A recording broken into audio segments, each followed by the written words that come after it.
dia vamos de novas atualizações de Os Miseráveis. Ontem, né, como eu estava comentando com vocês, o Marius realmente estava desesperançoso, né, de encontrar a sua amada e o pai dela, tanto que agora ele tá em um ciclo de nem mesmo conseguir voltar a trabalhar, sabe?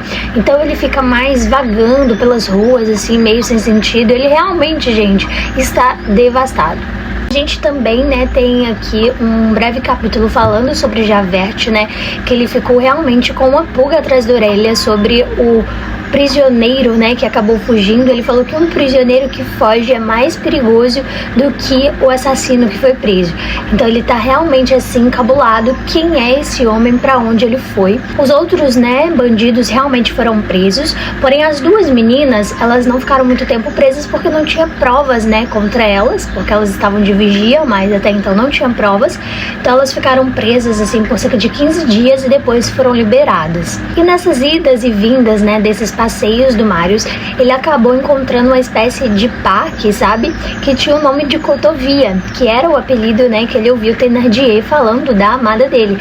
Então ele todos os dias estava indo pra lá, porque ele falava, é aqui que eu vou encontrar o endereço dela, é aqui que eu vou saber o paradeiro dela e do pai. Certo dia, né, quando ele estava aí nesse parque, quem chega é a Épone, né, depois que ela saiu da prisão. Ela estava, né, à procura dele e o encontra nesse parque. E alguns capítulos anteriores, eu não sei se eu cheguei a comentar com vocês, naquela primeira visita que a Cosette e o Jean Valjean fizeram, né, a família lá no casarão, que é quando o Thénardier realmente reconhece ele, né, antes de toda a emboscada, Marius vê ela ali e pede para que Épone, né, como ela já havia visto os dois antes na igreja, para que ela conseguisse o endereço deles atual. E aí Épone, né, fica toda empolgada porque ele fala que se caso ela consiga encontrar, ele vai dar qualquer coisa pra ela. E agora, né, nesse episódio atual da história, ela o reencontra nesse parque dizendo que encontrou o endereço da amada. E aí a gente tem aí, né, o início de um novo capítulo que volta um pouquinho no tempo, explicando, né, onde ficava mais ou menos a localidade da casa e o período, né, em que Jean Valjean, Cosette e a criada, que agora existia uma criada, chegaram nessa casa.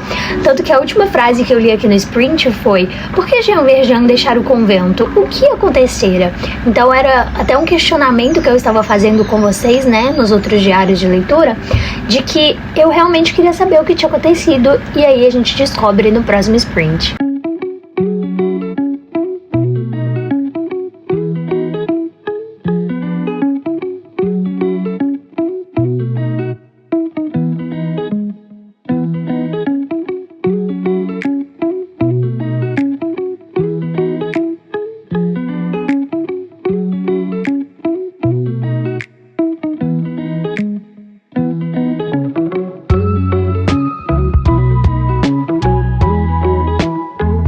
Boa noite, amigos. Vamos de atualizações de Os Miseráveis agora no sprint da noite. Como, né, eu tava comentando com vocês, eu estava super curiosa pra entender por que, né, Jean Valjean e Cosette saíram do convento, se tinha acontecido alguma coisa em específico. Mas lendo aqui fez total sentido, né?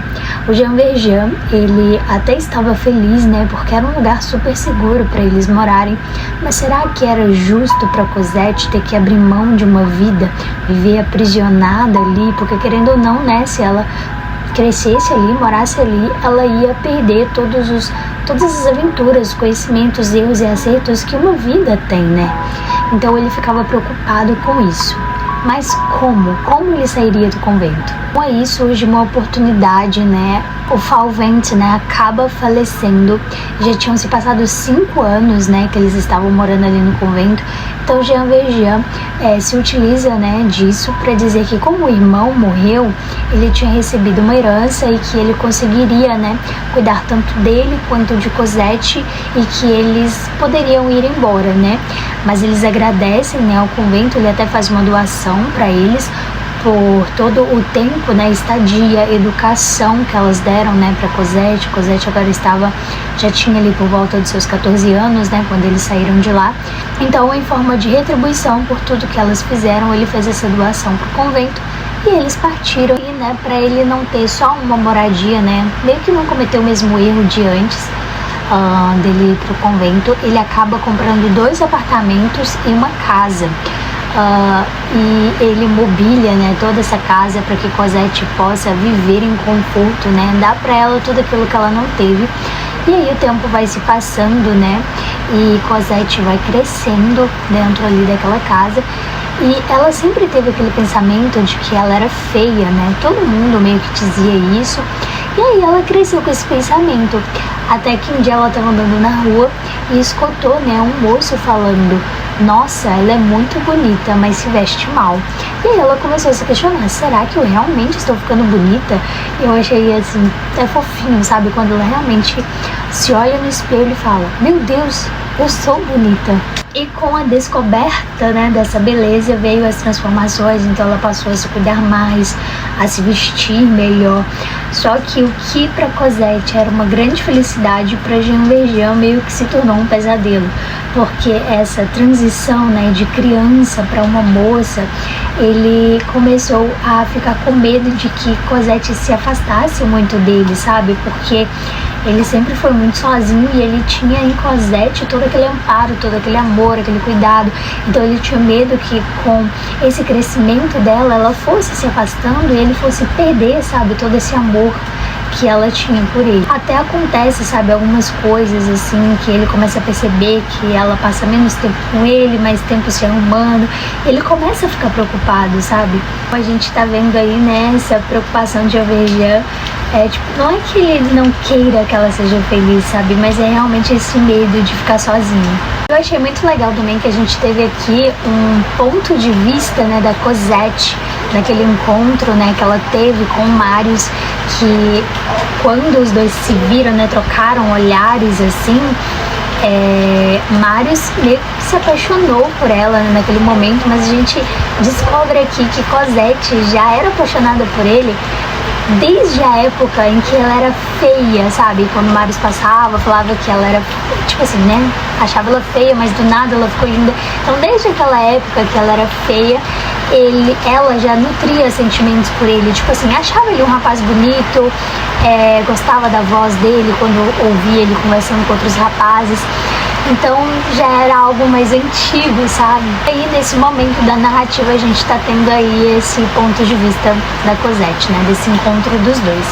Mas eu parei na metade porque o sprint acabou e eu trago mais atualizações para vocês amanhã. Então vamos ao paginômetro. Hoje eu iniciei o dia na página 903 e consegui ler até a página 939. Meio que a gente tá aí, né, nessa faixa das 35, 34 páginas mais ou menos por dia. Não muda tanto. Mas é isso, gente. Tô muito feliz. Mesmo que em poucas quantidades a gente tá tendo um avanço considerável na leitura, né? Já já a gente chega a 1000 páginas. Vou deixar aqui também pra vocês, né, o nosso avanço em porcentagens pelo Scooby, que é muito legal ver por lá também o nosso avanço.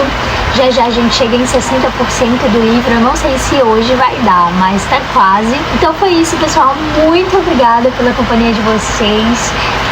E amanhã eu volto com mais atualizações. Estou gostando muito dessa história, mais do que eu imaginei que eu gostaria. E é isso. Beijinhos.